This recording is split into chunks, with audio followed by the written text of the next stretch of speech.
नमस्कार। आज जो कहानी प्रस्तुत करने जा रहा हूँ उसका शीर्षक है अपनों की बेरुखी। रोशन दृष्टिहीन होने के बाद भी शहर का माना हुआ संगीत शिक्षक था। आज उसके पास सब कुछ था। रोशन का नागरिक अभिनंदन हुआ था।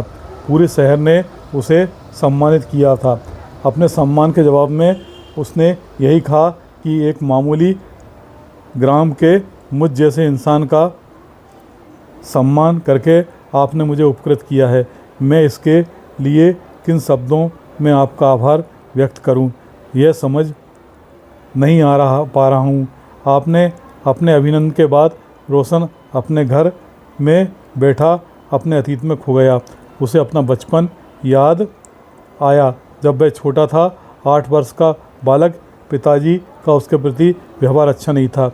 उसकी दोनों आँखें चेचक में चली गई थीं और वह हमेशा के लिए दृष्टिहीन हो गया। उसके पिता ने उसे 6 वर्ष की आयु तक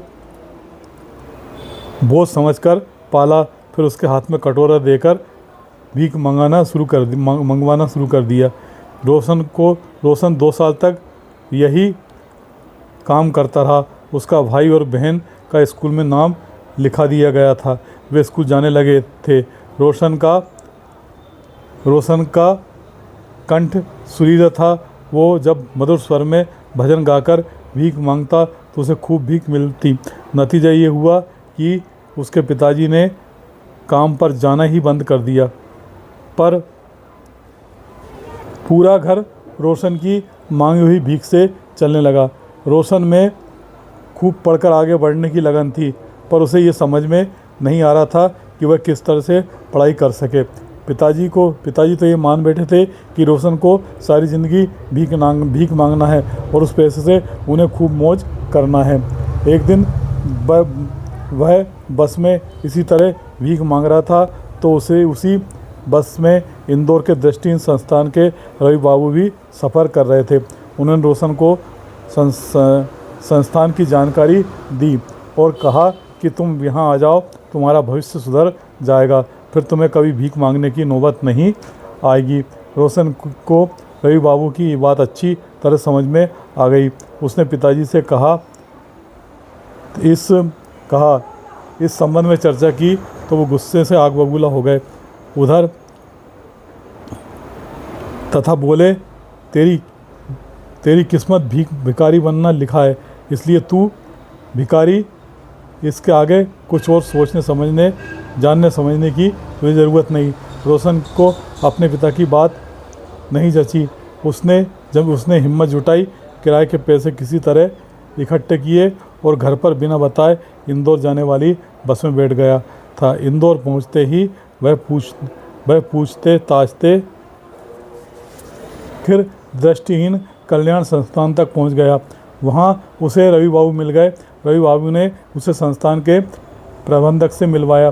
प्रबंधक ने उसकी स्थिति समझकर उसे संस्थान में दाखिला दे दिया।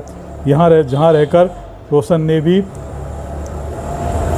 जी तोड़ मेहनत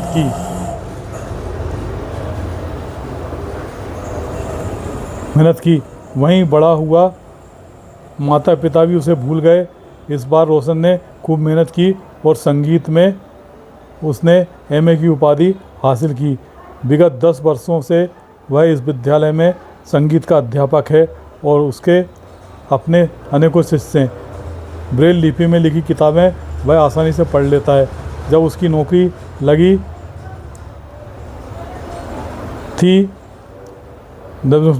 थी तो इसकी भनक कहीं से उसके पिताजी को लग गई और वह उससे मिलने आए और उससे आधी तनख्वाह छीन कर ले गए। रोशन की पत्नी भी थी, 2 बच्चे थे।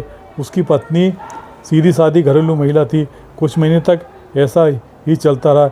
एक दिन हद पार हो गई जब उसकी पूरी तनख्वाह ही वे छीन कर ले जाने लगे। रोशन अपने पिता की इस लूट से दुखी हो गया। उसकी आंखों से आंसू निकल गए। किसी ने इसकी सूचना प्राचार्य महोदय को दे दी। प्राचार्य महोदय ने रोशन को पैसे दिलाए। रोशन को पूरे पैसे दिलाए।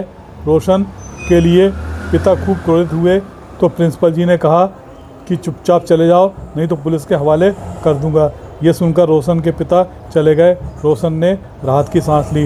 रोशन ने अपना तबादला दूर इस शहर में करा लिया था, जिसकी भनक उसके पिताजी को नहीं लग पाई थी।